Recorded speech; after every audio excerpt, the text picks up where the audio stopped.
Hello, it is Sarah Waggle, astrologer and leadership coach here for this Moon Astrology Tarot, this time for the moon in Scorpio. Yikes. March 27th through the 29th. It's not yikes. It's Scorpio is a very deep sign in the zodiac, and these Scorpio moons are just super active right now because when the moon is in Scorpio, it aspects Pluto in Aquarius. It's going to aspect Mars, Saturn, Venus, and Neptune in Pisces, and it's going to oppose Uranus and Jupiter in Taurus. And that makes it very active. It's having conversations with all of the signs that are piled up on the other side of the zodiac. So let's get into this.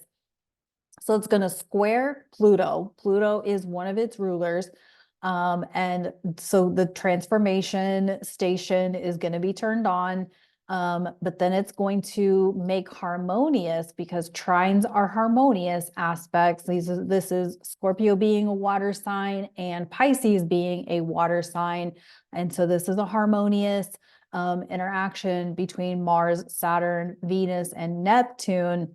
And when it is working with the moon in Scorpio is working with Venus and Pisces, it's also going to be opposite Uranus in Taurus.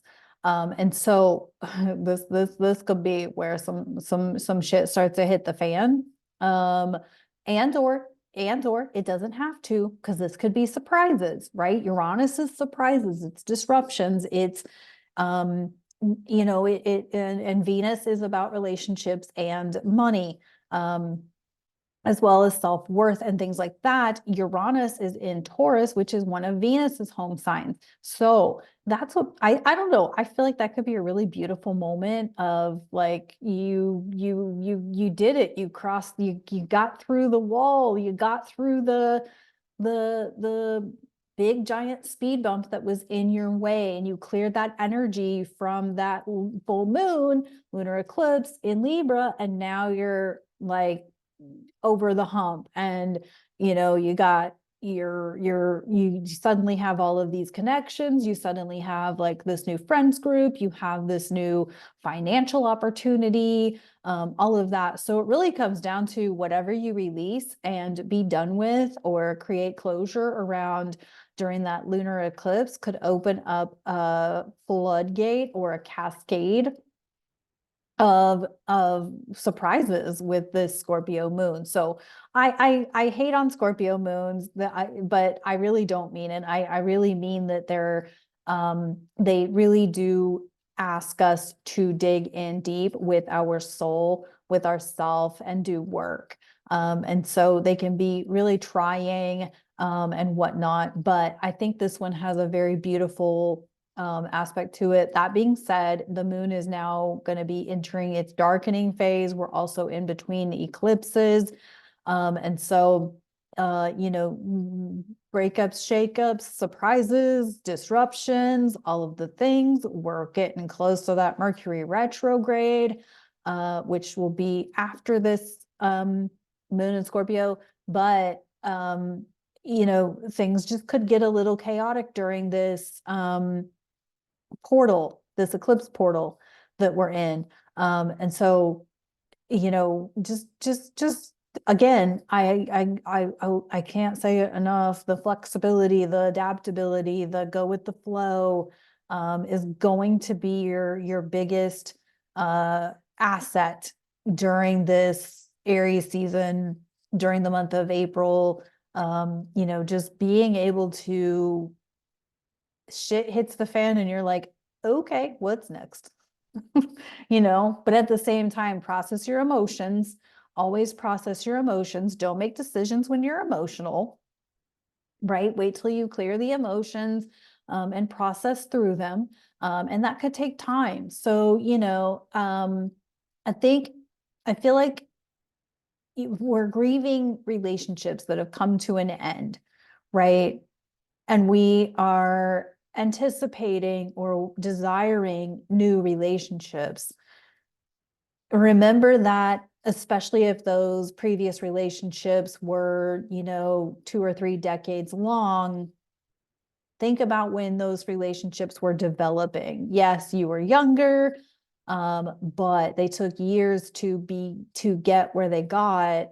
And it's also going to take time to develop not only yourself, because if you're letting go of old relationships, you're probably moving through some of your own stuff. So you're going through a self-discovery phase. Therefore, you're going to be a changing person. And as you are changing, so will the people around you, right? So you may not develop new, long-lasting friendships immediately, but you may meet some cool people that give you that sort of dose of, okay, I can have the friendships that I want. They may not be those people that you meet, but it doesn't mean that those people are not available or out there for you to be connected to. Does that make sense?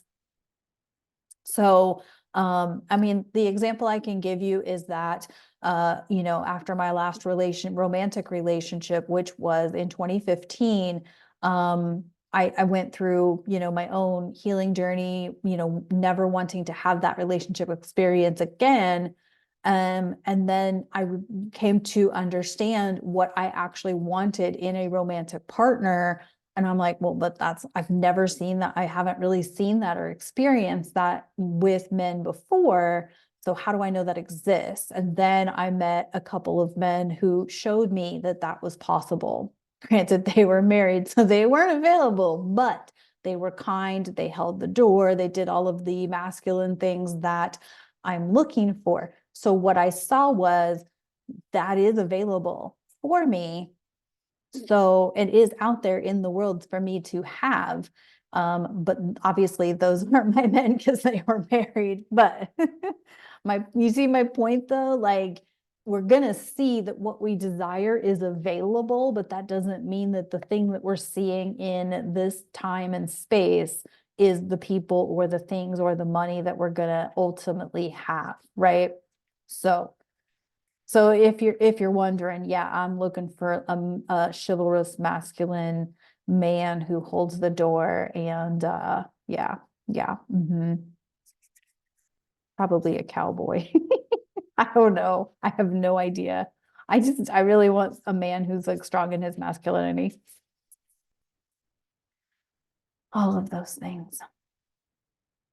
So, um, again, hydration, care for yourself. We've got a lot of Piscean energy, a lot of water energy with both a Scorpio moon, which is a water, and and all of the energy in Pisces, which is water. So this is really going to be a moment to, take good care of yourself, nurture yourself, be gentle, be compassionate with yourself. Things are going to take time to start sprouting. They will sprout if you stay the course, but it may not happen overnight. So, all right, let's see what's up at the Star Trek Next Gen Tarot.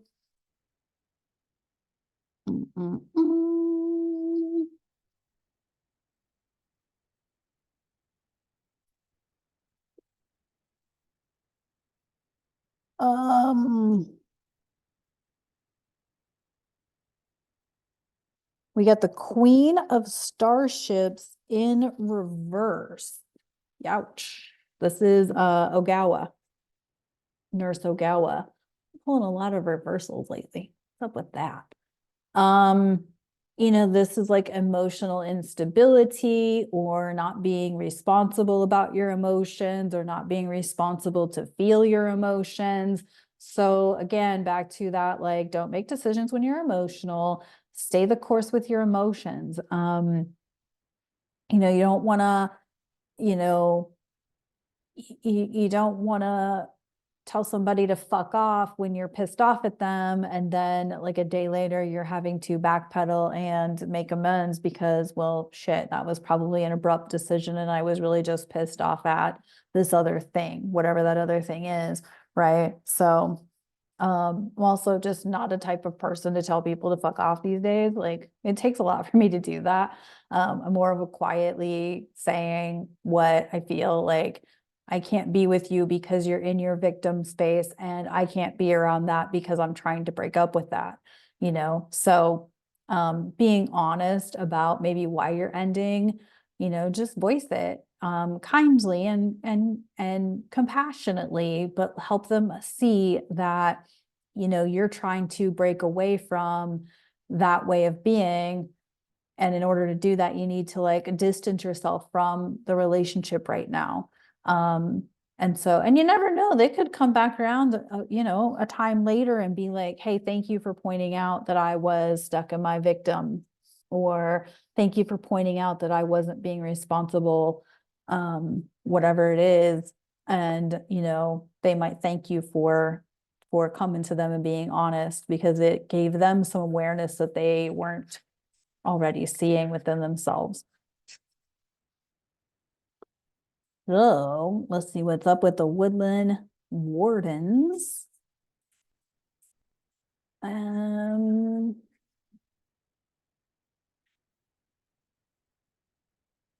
all right.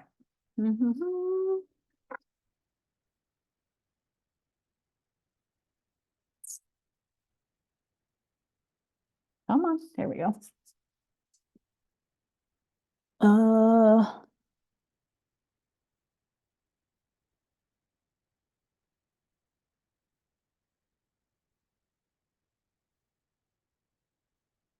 We got the sheep and the blackberry, and this is devotion. So I always laugh every time I get this card because, sheeple. So it's kind of like, be careful what you're devoted to, but be devoted to yourself, right? Be devoted to yourself. You know, if be devoted to yourself enough to say how you're feeling. Be devoted to your own emotional processing, right? When we talk about emotional frequencies, you can't have joy without having sadness. You can't have, and you can't have anticipation without having anxiety. You can't, you've got to have both. You've got to have both ends of the spectrum. So in order to have that, you've got to be devoted to the process of grieving so that you can be in the energy or in the higher frequency of invitation or allowance to invite something new in, right? So, yeah, I like this. I like that a lot. And let's get some oil to support. Citrine stone. What else might be good? I don't know why hematite keeps popping into my brain. Maybe because it's Aries season, which is Mars ruled, but hematite, which is a beautiful stone, by the way. But it supports blood flow, and Aries can be associated with the circulatory system. And so, keeping things moving smoothly through your body, all of that during this Aries season. Which could also go back to digestion and regularly having, making sure things are functioning, like bowel movements and things like that. Make sure you're not getting both physically and mentally constipated. Sticking with the same thought for too long could get you mentally constipated and not be able to move any other thoughts through. So let's see what we got.